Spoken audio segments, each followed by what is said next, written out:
محمد وعلى آل سيدنا محمد. أكبر الله أكبر ولله الحمد. الله أكبر ولله الحمد.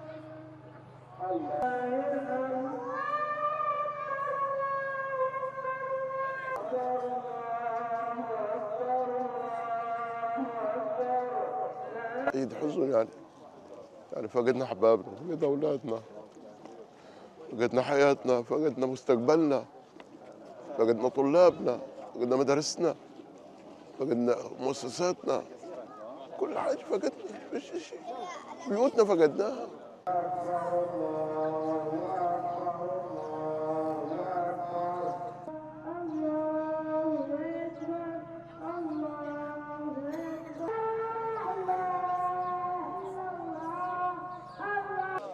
فقدت 20 نفر من عيلتي، ولاد اخوي. مين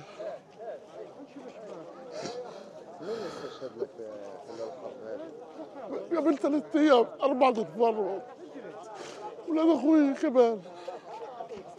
كيف استشهد لك؟ قصف.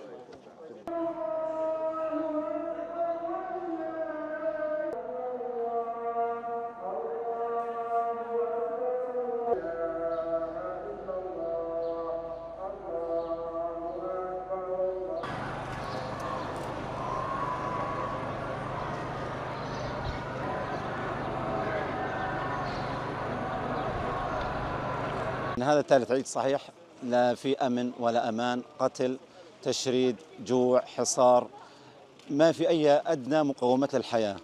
بس نحن يعني احنا بنطلع بنأدي شعائر الله على أساس يعني فرحة لهؤلاء الأطفال، يعني ليس إلا.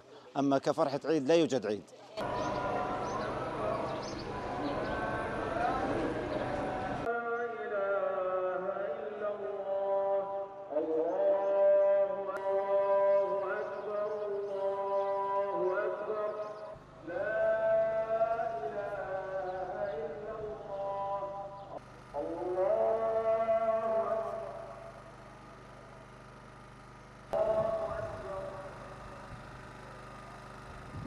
أملنا بالله دائما كبير أنه تنتهي هذه الحرب وتعود الحياة إلى مقومات الحياة الأساسية التي نفتقدها.